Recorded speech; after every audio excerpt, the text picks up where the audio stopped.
All right, and so to continue on with our intro to probability notes, like I said, we're going to be talking in this little section about basic counting principles. So just to kind of define counting to begin with, or why it's important in order to determine the probability of some outcome for a basic experiment, we need to determine the total number of possible outcomes. If we don't know that, then we can't really calculate probabilities for anything, and so that's what we're going to be focusing on here. So the basic principle of counting, it's pretty straightforward. Suppose that you have two experiments, so you got two different experiments that you're going to be doing them at the exact same time. Experiment A has n possible outcomes. N can be whatever number you want. You can make it 10, doesn't matter. And then experiment B has m possible outcomes. So again, you can make m whatever you want. Define the total number of possible outcomes you can get from running the two experiments. It's going to be n times m possible outcomes. So you just take those two and multiply them together.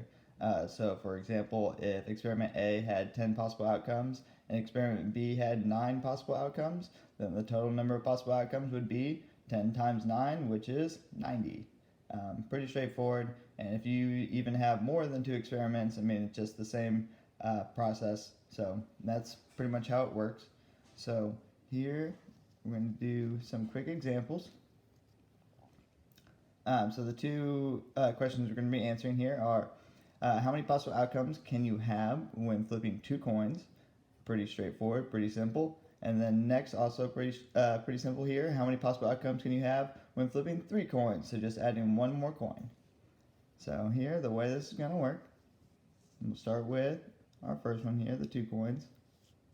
Oh, if I can move my paper. Oh, sorry. Okay. There we go. So for two coins, basically flip one has two possible outcomes. It could be heads or tails. Flip two has two possible outcomes. Again, it could be heads or tails. And so to find the total number of possible outcomes right here, and we're going to do our flip one, which has two outcomes, times flip two, which has two outcomes here. So 2 times 2 equals 4. And so total we have 4 possible outcomes. Easy peasy. So for number 3, for 3 coins, going crazy right now, I apologize. For 3 coins, flip 1 again has 2 outcomes, heads or tails. Flip 2 again has 2 outcomes, heads or tails. And flip 3 one more time has 2 outcomes, heads or tails. And so to find the total number of possible outcomes, we're going to do flip 1, which has 2 outcomes, times flip 2, which has 2 outcomes, times flip 3, which has 2 outcomes, which 2 times 2 times 2 equals 8, so we have 8 total possible outcomes. Easy peasy. Alright, we have one more section of notes continuing this, which has some more examples that I'll work out for you, but that is it for this one.